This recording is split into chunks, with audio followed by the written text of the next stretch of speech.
Hello, this is Ocro Balthazar, and welcome to Balthazar's Strategic Arcana. So here we're going to go and begin a series playing the game Field of Glory Empires. Now, I've only got about 20 hours into this game, and I really am enjoying it, so I'm going to be learning as I'm playing here.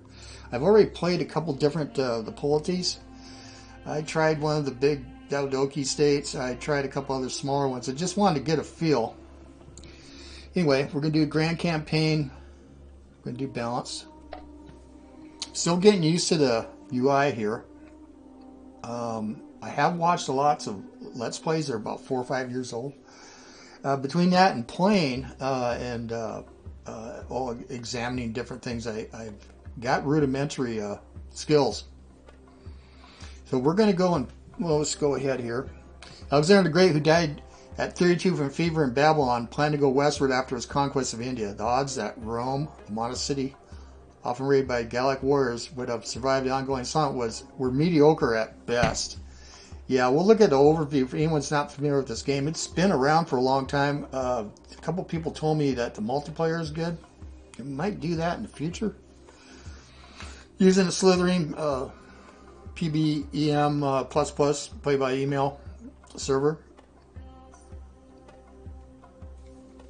Also looked at the slithering forums about this, went back, and yeah, there's some good tutorials out there from other YouTubers, and Das Tactic did a tutorial for this game too. That's it. Anyway, I decided I'm going to play.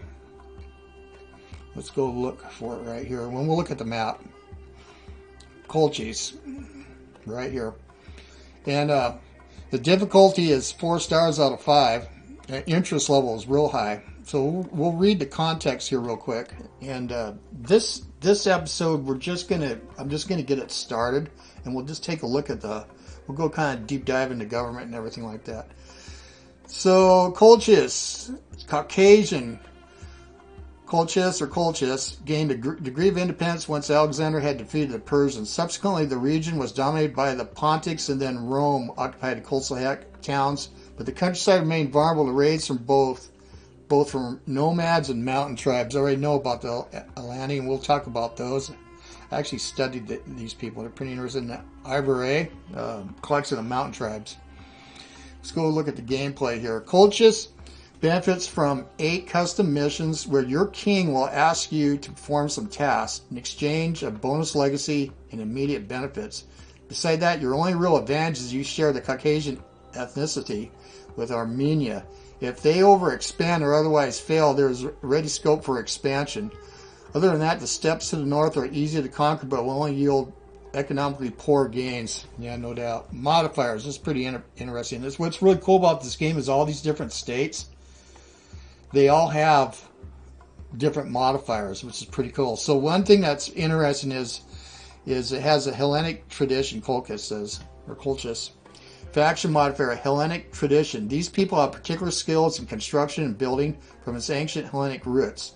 Being part of the army was often restricted to citizens. In addition to that, all these nations get 9 extra buildings thematic to their Hellenes ethnicity.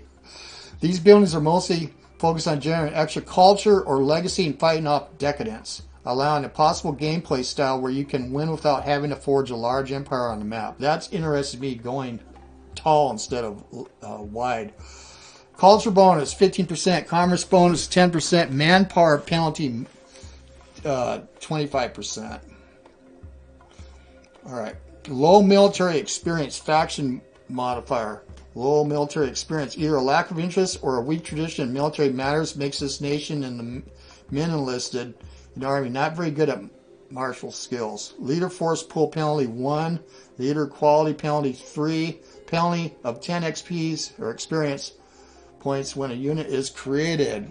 Alright. Monarchy. Government modifier for a monarchy. The monarchy is ruled by a king with some form of government for counseling. The military is often well trained and ready to go to war at the king's order. So that kind of zeroes this out maybe a bit. Well, we'll see. All right.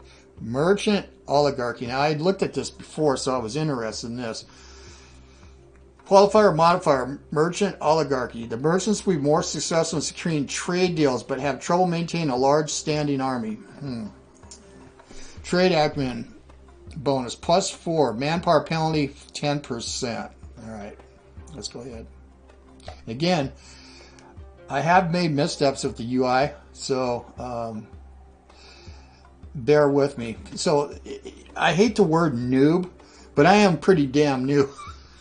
I never liked the word noob, though. It's kind of a derisive term. But I'm new to this, so and I'm playing single player here, just on a balance, which is, I guess, intermediate or something. We've already read this. Okay. All right, we're good. So what I'm going to do is we're going to go take a look at the whole situation. I'm going to first zoom out. This is in the year 310 BC. I prefer before Common Era, but same thing. Turn 1. Each turn is a year, by the way. Once I get this going, I'm going to try to do, since I'm playing single player and I don't have to wait for another person, we'll see if there's something really big and major and complicated going on. There might be only one or two turns I'm going to show in an episode. But I would like to do like 6, 7, 8, 9, 10. We'll see. Also, I am not a min-maxer.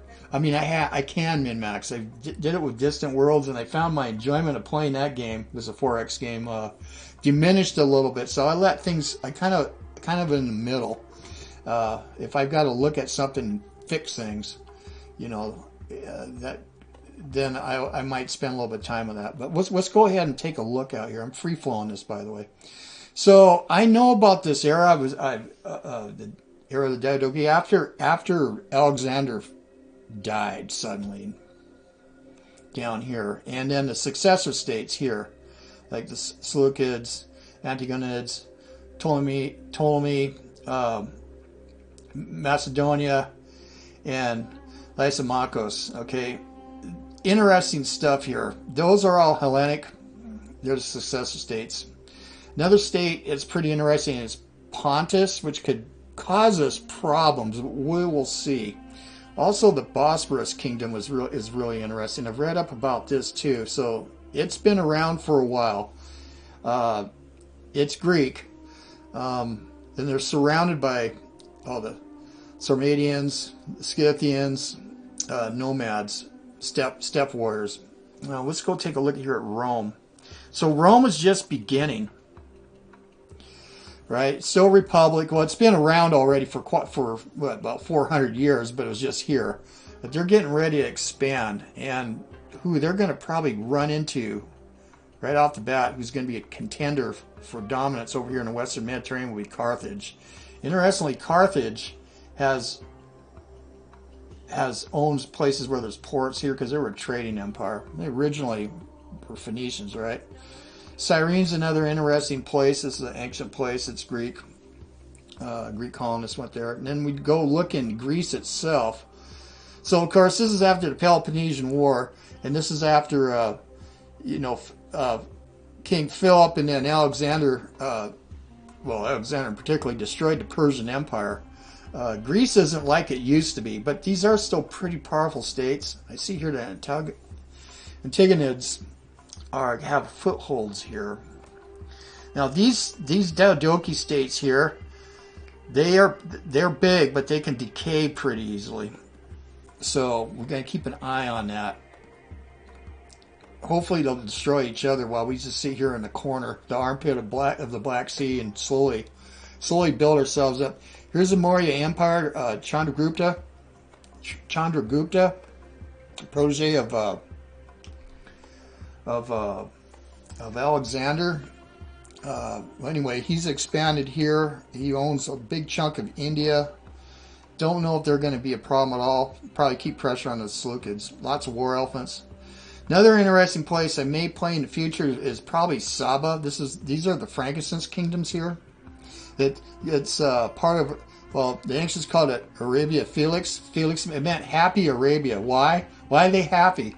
Because there's drugs down here, there's frankincense and myrrh, and they got rich. And their trade routes went right up through here to Nabatea, where the ancient city of Petra is in Jordan. Another state that's interesting is Judea.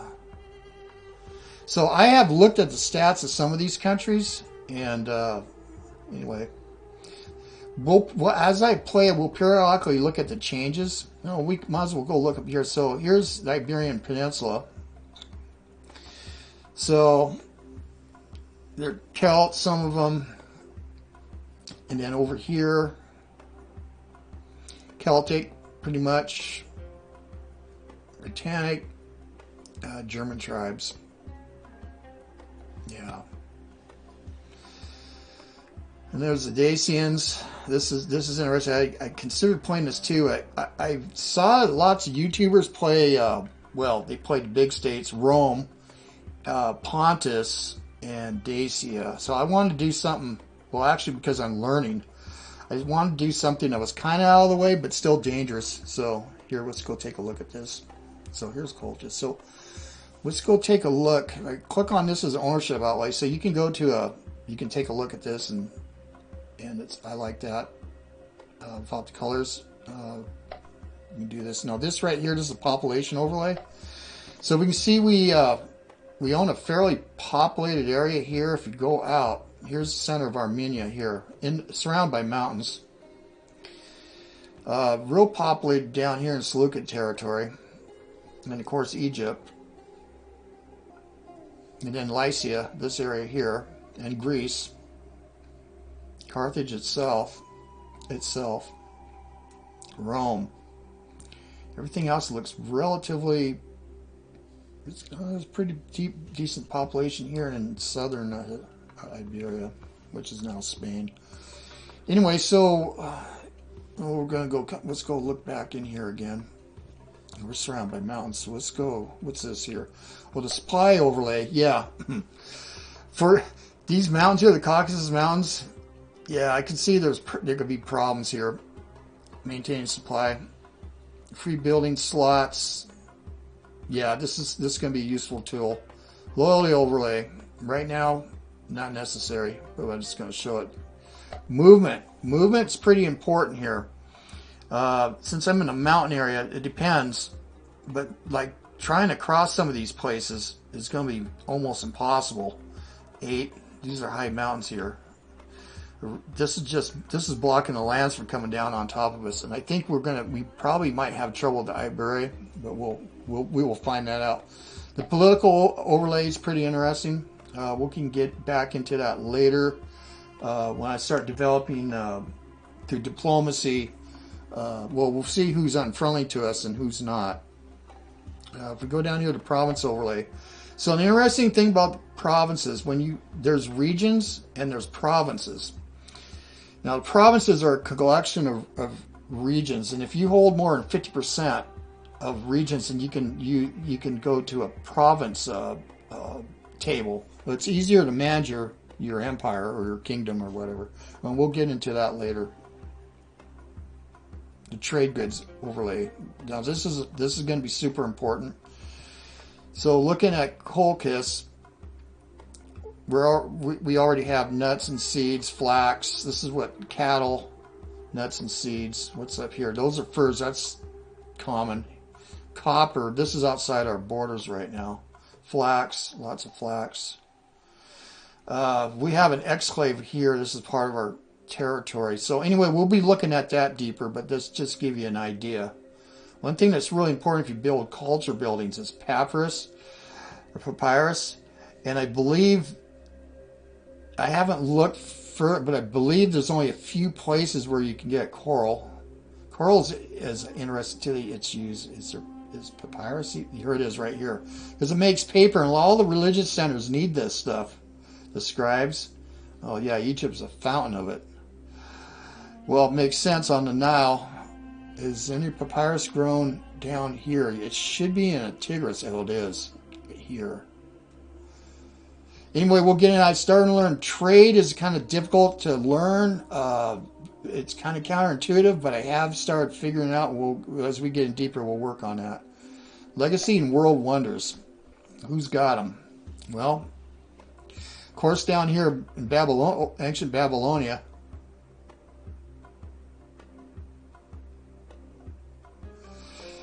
Uh, yeah, Judea and Petra. Yeah, that's a cool place. Of course, in Egypt, in Lycia, Carthage, Greece. I don't see any others at this moment. I do believe the Marib Dam down in Saba. Yeah, yeah. Well, I believe there's a dam. Anyway, it did fail, and the whole place is the Hadramaut here. This is Yemen now. And anyway, they were able to. They had a dam, so the rivers and stuff like that. You know, they only run part of the year, so they would fill up with water, right, and they would use irrigation stuff. So that they kept this place is relatively survivable in the middle of the desert, I would guess you would say. What do we got here? Now, decadence. Yeah, we don't need to do this. Decadence is going to be a huge issue between decadence and legacy. The older and larger our kingdoms can get, decadence can have us retrograde. And we'll look into that later. Relationships. Yeah, we can already see here. If we look at relationships. Got Iberia. These are going to be potential enemies. I'm not so worried about the Alani, but they can. All these neighboring states can also raid. You can raid against each other without a war deck. We'll get into that later. Yeah, I found it out in one of my little short plays. I was going, I'm getting attacked, and I actually lost. Oh, I forgot which state I was playing. It was just a few turns. I think I had a fishery and it got destroyed. There was no army there. Then I realized, oh, I got raided. You can do that. So, and there's no cause belli for a war. That's just common practice, raiding your neighbors. So anyway, Armenia is also, yeah, these are goals here. I don't really want to get in a war with Armenia. Pontus also doesn't like us either. Last king, we're at 0 now. All this can change, and also new states can arise, and other states can fail. Ethnicities. Yeah.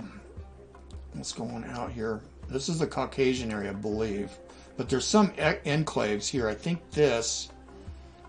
Well, we'll go look at it, but I believe this is an old ancient Abkhazia. It's actually, yeah, it's Semitic independent. But here, nomadic independent. Oh, we're looking at a little bit different thing here, aren't we? Well, again, we'll get into that. What's this last one? Objectives. Oh, yeah. Here's our objectives. Well, right now, it's just this. So, let's go look at because we can go back here to see where we are. Yeah, see, I'm probably going to want to take this. We've got to be really careful, though. Got to keep an eye out on Iberia and the Armenians. I think the Armenians in a real safe position. They're a little bit closer to trouble than we are, I believe, but I don't know. But we're probably going to want to connect this. I don't know. Maybe establish ourselves here. I don't know. We'll find out. Let's go look at our government. All right. So who's our king? Well, he's already 15 now. These people age and die. What kind of stats does Choroes has? Good military. This ruler is decent in the matters of war. His generals should be able to be winners of most conflicts, if not outnumbered too heavily. Leader force pool bonus +1. Reduction of 20% on experience needed for level up. Military experience bonus +30. Oh, geez. We got a decent ruler here. Restrict. This ruler does not feel that others are worth being part of the same group as his. Others. Conversion penalty. Oh, okay. I see. Kind of a bigot, are you? So we have a stable merchant monarchy. And this is going to be really important to keep track of. This is not a good ratio. We want to have a ratio of we want to have more historical culture value. At least 4-to-1 is what we want. But we're just starting right now. We're stable.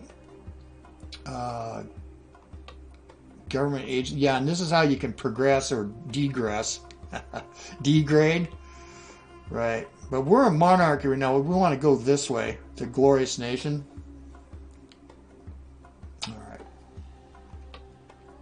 Let's go to legacy here. Objective. Yeah, I have one objective. Again, I'm gonna.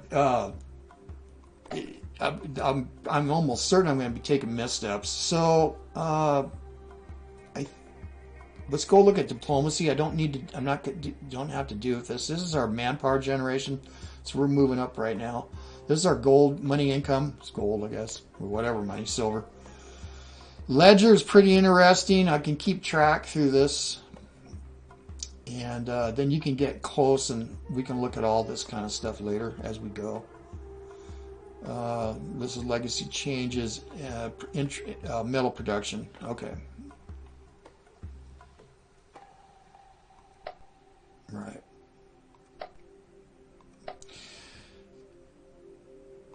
So let's go take a look here. I'm not sure if we have we do have a province. Well, I'll show you the difference here. If we click on here, see, I can build it. That's just this region, but this is all part of the province because we own more than 50%. Okay. Well, let's go back here. This is Chula, and what do we got going here? Okay, let's go back here. This is the capital. So there's 3 levels here of these buildings that we can do. If you get 3 of these, you can go up to level 2. We can move our populations around. When you move them around, you want to look over here. Right now, we're producing some food. We're producing 3 manpower. Manpower is going to be an issue, it looks like, with this state.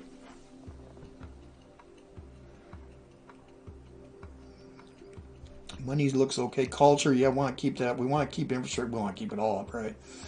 I may leave this here. What available buildings are there? Again, I'm not going to min-max. I think what we want to do... Let's go look at the other provinces first here. We can do them all. This can build... Let's look at here. So we got manpower plus 3...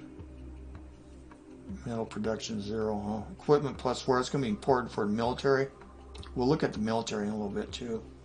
We're going to do economic, no culture. I could throw something down here, but I think I'll hold off on that. What's going on in this little place here? Yeah. We're producing very little food, little manpower.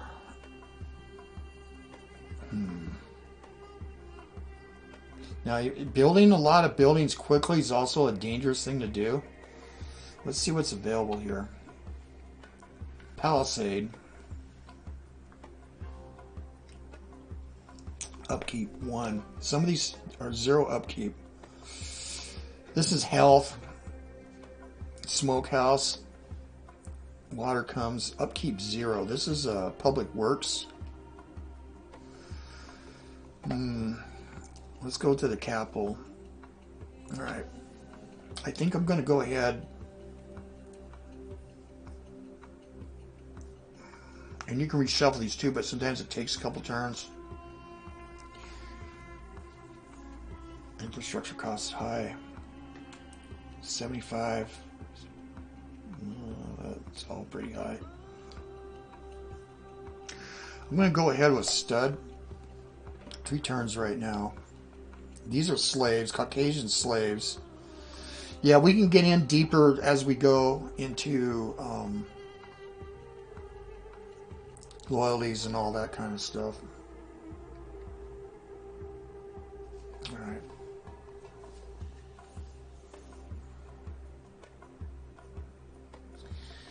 Yeah, manpower is going to be an issue. Let's go here. I think we are going to go build a shepherd house. Yeah, it produces... Oh, we could do this. Let's see. Requires population of 3 or more. Let's go ahead and do the shepherd house here. Okay, 2 turns. And let's go ahead. I think we're going to concentrate on food. Let's do an orchard. Yeah, we're done there. Okay, let's go look at the army. All right.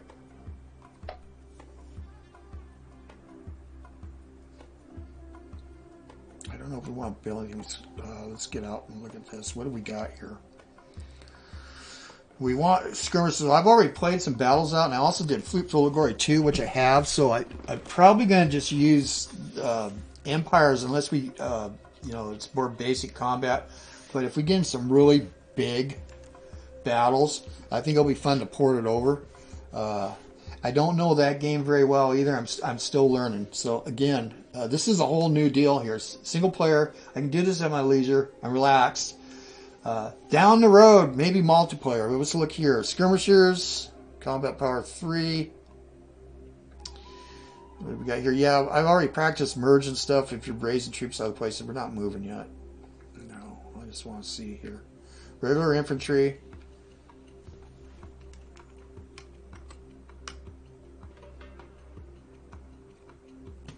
Yeah, I'm reading this. Regular medium infantry has no particular weakness, strong point in combat. As such, being quite affordable, they can be used in a lot of situations as main combatants. They are effective in defensive terrain or decent garrisons. They have a special purpose during siege, as each provides a bonus. Okay. These skirmishes is actually pretty important, especially, well, they're thrown first, but in areas where there's mountains. So see, some of these troops aren't very effective in the mountains either. We'll go look. Extra fatigue, margin of 2 against infantry. Skirmishes of cheap and weak units are very useful in many situations for filling up the front line, resisting a siege, supporting the main combatants from the rear. Yeah, because they can evade. They can also weaken stronger units through their skirmishing ability, rendering them more vulnerable for the next battle, though. In defensive frame, they can fight toe-to-toe medium infantry. I can imagine they're probably pretty good in the mountains or forests. Light cavalry, light horsemen are very fast units that such can fill a specific role on a strategic map. In combat, they can be used as flankers, similar to light infantry, except they will inflict more losses on a routed enemy. Yeah, so towards the end, during pursuit. They don't need a stable before they can be recruited, unlike medium cavalry. Yeah, I don't have a stable yet. And then here, the heavy infantry. Heavy infantry appears to be the king of battle, but has several drawbacks despite how good it is in the open field. Still, many nations will want these well-equipped soldiers as the core of their army, as their fighting prowess is rarely surpassed, except by some specialized units. To be wary, though, as they can get a very high penalty in fighting in forests, mountains, and swamps. Yeah, and we're surrounded by mountains, making them worse than a plain medium infantry in such terrain. Add to that, their low speed, high cost, and lack of besiege ability means these are situated are not that effective. Probably someone going to want to keep at the capital. I don't want to move these guys. Oh, let's click out. No, we're just going to stay there. Well, we got build program going. Fair weather. Now, every 4 turns or so, there's bad weather. Also, bad weather can happen in the mountains. It just becomes impassable. I think that's it for the moment, and I'm going to pull this turn, and that will end this episode. It's pretty long, and then we'll get into it. Let's go ahead. Let's end this turn.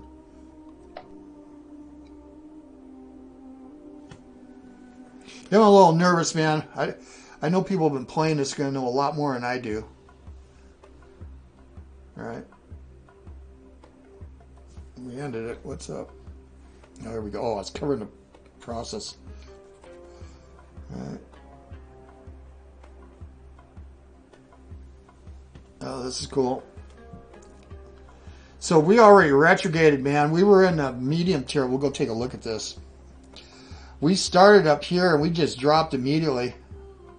We can turn this around because I've seen that with a lot of the other countries. I did 2 or 3 other small countries here, just for a few turns, and then once I got things going, I could advance it, but it's not going to be easy. Where are we on our ranking here with legacy? Our nation has started regressing. Choroes, the culture of our nation is much too humble for your grandiose schemes. Colchis civilization is regressing. Aging tier reached. Yes. Well, this place has been around for a long time. Let's go look at here. Well, we brought our this up, though. We want to get it higher. We don't want decadence. We don't want to be sliding. So we're looking okay there. We don't have anything going yet. I have 2 objectives. And I think I'll go ahead and save. Yeah, I think that's it. I'll go ahead and save up. Or what's this here? Choroes. The culture of our nation is much too humble for your grandiose schemes. Oh, yeah, okay. All right. Well, I'm going to leave it at that. I'll save it off the video. And we'll start with turn 2, year 309 before Common Era. And we do have fair weather. So I hope you guys enjoyed that. It was kind of a little introduction to this game, and I'm going to enjoy learning how to play this. I'm sure I'm going to be running into disasters immediately, but that's the fun of it. I love 4X. I started playing 4X back in, I had the earliest 4X game ever, Reach for the Stars, on a Mac 2 in 1985, man. Anyway, check it out. Google Reach for the Stars 4X, the very first one that you could get. All right. It was on floppy disk, too. Anyway, this is Zoker Bowser. Thanks for watching. See you guys on the virtual battlefield. If you like this, give me some encouragement. Hit the like button. Or any comments. And anyone that's playing this game, I need help. All right?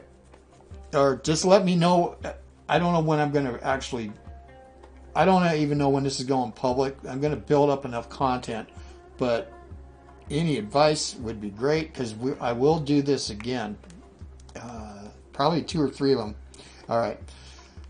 We'll see you guys later on the virtual battlefields. I'm gone.